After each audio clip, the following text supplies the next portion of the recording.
महाभारत का युद्ध समाप्त हो चुका था। माता गांधारी भगवान कृष्ण से मिलने द्वारकापुरी में जाती है।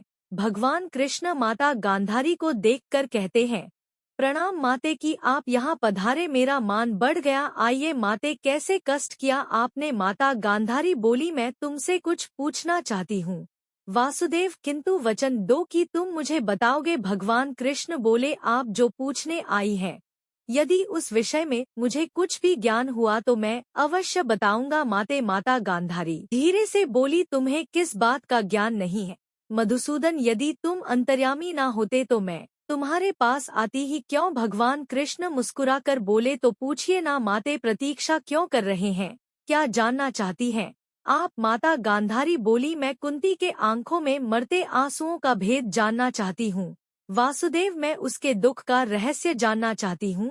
आज उसने अपने अश्रुओं को मन का पिघला हुआ हर्ष बताया, उसे किस बात का दुख है वासुदेव? भगवान कृष्ण बोले, माते दुख तो जीवन में इस प्रकार रहता है जिस प्रकार सूरज के साथ किरण और चंद्रमा के साथ चांदनी रहती है। दुख और जीवन तो एक ही बंधन के दो नाम है माते। जब तक शरीर में प्राण रहते हैं तब तक जीवन में दुख रहता है। दुख से तो उसी समय छुटकारा मिलता है जब स्वयं जीवन से छुटकारा मिल जाए। माता गांधारी करुणा भरे स्वर से बोली, उसे क्या दुख है वासुदेव? यदि यह अश्रु मेरी आंखों में होते तो कोई आश्चर्य ना होता, क्योंकि मैंने तो एक एक करके अपने 100 पुत्र खो दिए। मेरा सारा जीवन अश्रुओं में डूब चुका है, परंतु कुंती ने तो कुछ भी नहीं खोया। सारा संसार जानता है उसके 5 पुत्र थे और 5 पुत्र जीवित हैं। भगवान कृष्ण बोले, सारा संसार ये अवश्य जानता है कि उसके 5 पुत्र जीवित हैं, क्योंकि सारा संसार यह समझता है कि उनके 5 ही पुत्र थे। किंतु जो संसार समझता है, क्या केवल वही सत्य होता है माते? माता गांधारी कहती है, तो सत्य भी तो यही है मधुसूदन। भगवान कृष्ण कहते हैं,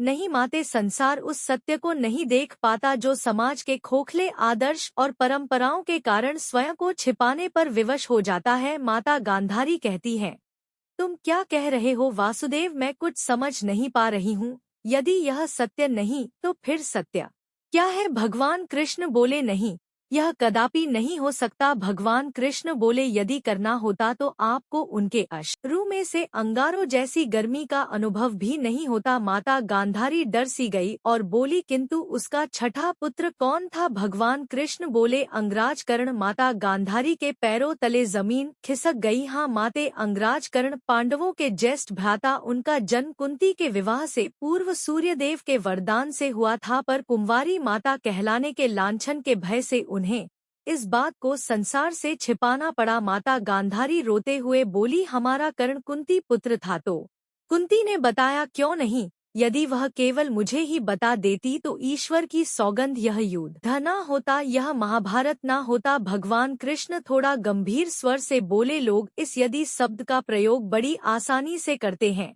माते। लोग यही कहते हैं, यदि ऐसा ना हुआ होता तो ऐसा हो जाता, और यदि ऐसा हो जाता तो ऐसा ना हुआ होता। किंतु लोग इतना नहीं जानते कि इस यदि शब्द के हाथ तो इतने छोटे होते हैं कि वो भाग्य के लेख और होनी और नियति के पास भी नहीं पहुंच सकते। उसे रोकना तो बहुत दूर की बात है माते। होनी और नियति ने निर्णय कर लिया था कि महाभारत का युद्ध होगा, इसलिए कोई इस युद्ध को नहीं रोक सकता था माते। माता गांधारी कहती हैं, तुम ठीक कह रहे हो वासुदेव, इस युद्ध को कोई नहीं रोक सकता था, होनी तो होकर ही रहती है। भगवान कृष्ण आगे कहते हैं, हे माते, सुख दुहक सर्दी और गर्मी की तरह है। सुख और दुहक का आना सर्दी गर्मी के आने जाने जैसा है, इसलिए इन्हें सहन करना सीखना चाहिए। जिसने गलत इच्छाओं और लालच का त्याग कर दिया है, सिर्फ उसे ही शांति मिल सकती है। इस सृष्टि में कोई भी इच्छाओं से मुक्त नहीं हो सकता, लेकिन बुरी इच्छाओं को छोड़ जरूर सकता है। मेरे कहने का अर्थ इतना है माते कि हमारे जीवन में सुख दुख आते जाते रहते हैं,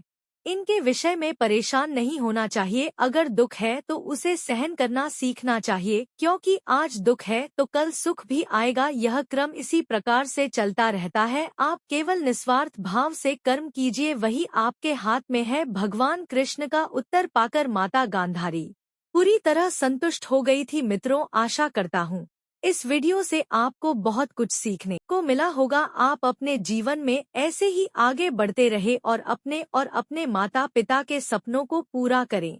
और हाँ, चैनल पर नए हैं तो वीडियो को लाइक और चैनल को सब्सक्राइब जरूर करें। आप सभी का बहुत बहुत धन्यवाद।